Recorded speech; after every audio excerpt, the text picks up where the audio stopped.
Okay, folks, we're back. I'm your host, BKP. Good morning from the office, North Georgia's only live online morning show. If you ever want to contact the show, here's all the ways you can get in touch with us. And there's our phone number, our email address, and all the social media ways you can follow us here at Good Morning from the Office. Now, the Governor Northam, let's remember, and I think I would like to, Josh, I want to hold on to this video because I want to remind people as often as possible what this guy said, okay, and why his indentured servant comment, his blackface, his standing in a picture wearing blackface next to someone in a KKK hood, maybe Robert Byrd, we never know, that's a joke, and what the Democrats, okay, call their governor that they want to keep in office. And the reason being is they don't want to make moves that would allow a Republican, that fourth one in line, to be the governor. But let's go with the video, the first one, where he goes on the radio. This is when this started, to supposedly clear up any misunderstanding with the representative of the House of Delegates of Virginia about the abortion bill. But let's move past her and go straight to the governor. Let's play that video that we've played all too often one more time. No exception. There was a very contentious committee hearing yesterday when Fairfax County Delegate Kathy Tran made her case for lifting restrictions on third trimester abortions as well as other restrictions now in place. And she was pressed by a Republican delegate about whether her bill would permit an abortion even as a woman is essentially dilating, ready to give birth. And she answered that it would permit an abortion at that stage of labor. Do you support her measure and explain her answer? Yeah, and I wasn't there, Julie, and I certainly can't speak for Delegate Tran, but I would tell you, first thing I would say, this is why decisions such as this should be made by providers, physicians, and the mothers and fathers that are involved. There are, when we talk about third trimester abortions, these are done with the consent of obviously the mother, with the consent of the physicians, more than one physician, by the way.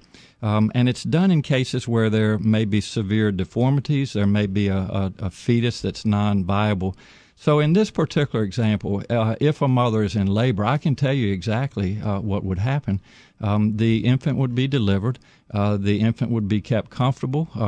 The infant would be resuscitated if that's what the mother and the family desired. And then a discussion would ensue between the physicians and the mother. So I think this was really blown out of proportion. But again, we want the government not to be involved in these types of decisions. We want the decision to be made by the mothers and their providers. And this is why, Julie, that legislators, most of whom are men, by the way, shouldn't be telling a woman what she should and shouldn't be doing with her body.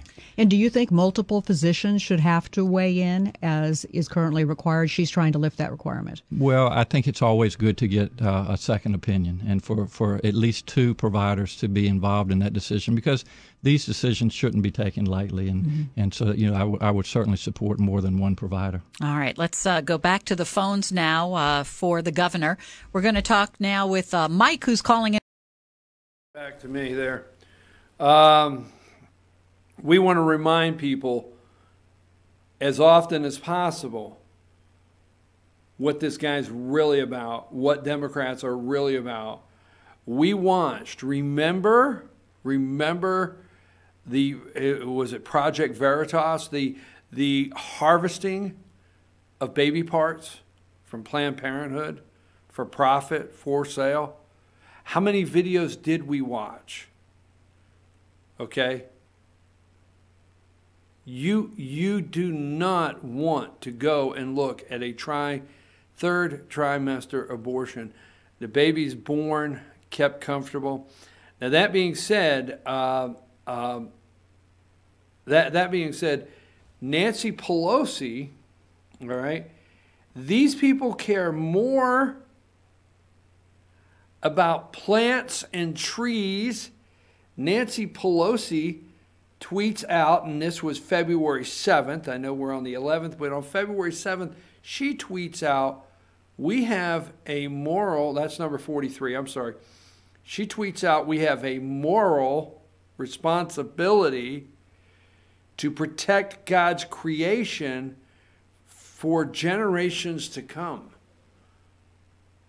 And he said in the interview, he has a moral compass.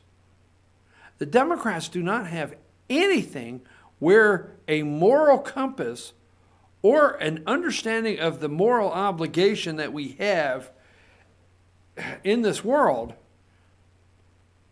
I mean, it is unreal how their God is climate change. They should identify their God, and they won't. Their God can be a tree. We have the moral responsibility to protect God's creation for generations to come. That is why today we named members to a select committee on climate crisis. Act on climate. Hashtag. A climate crisis. Okay? Number 44, I want to give former UN Ambassador Nikki Haley a nice shout out here. Number 44, Nikki Haley. Does God's creation not include protecting babies as well, Madam Speaker? A committee on that issue would be welcome, and she answers Pelosi's tweet there. Madam Speaker, how about God's creation? Doesn't it include babies? We need to put the pressure on what the outrage is here in Virginia and not let it go. We need to do it and not let it go. We're going to go a little further with this. I got some more stuff on this, but let's go to, before I take another short break here, let me make sure it's clear that I know every day, where is it at here? Number 38. Okay. Elizabeth Warren, all right, Pocahontas,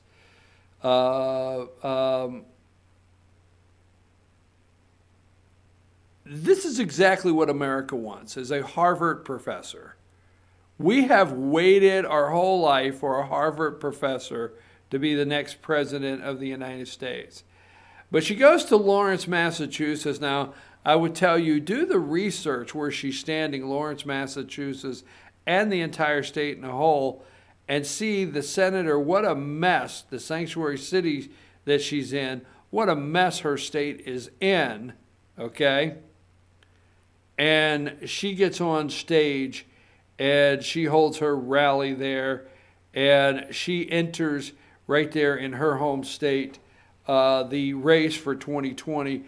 But she says Trump may be in prison by 2020. Candidate takes Trump on during first full day on campaign trail. So she launches her campaign on Saturday, heads out to Iowa, and tells people that Trump may be in jail by 2020. Look at all the investigations. They're very serious.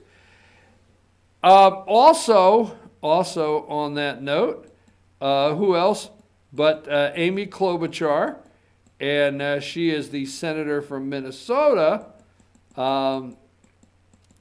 that thinks that her staff are indentured servants. Let me go to this one right here. So, number 23, Amy Klobuchar announces her run for president, and she is in a major snowstorm there in Minnesota, big snowstorm. Announces her 4 degrees there in Minneapolis on Sunday, announces her candidacy for president. Every day, folks, here's the thing, every day the media will keep a Democrat in your face. Every day they will lead you to believe like the election's tomorrow, and they are going to promote Democrats as fast as they can. Now, Democrats on the campaign trail they want to get the free coverage. So every Democrat out there you're going to start seeing on a daily basis, just like Elizabeth Warren, and the President of the United States could probably be in jail by 2020, they're going to see who can say the most outrageous thing every single day. Every single day, one of them is going to go for the news cycle of the day and say something outrageous. You will see. Yes, I know Whitaker Friday, it was a clown show. The acting attorney general, Matt Whitaker, testified in front of an absolute clown show. And yes, Mr. Nadler, I see your 5 minutes is up. So let's take a break and we'll come back and we'll keep this going right up to will the Democrats attempt to impeach the President of the United States? That's where we'll close up today. Is there a deal or no deal on the government? Will it shut down this week? So we'll come back to that as soon as we return. Take us to break, Josh.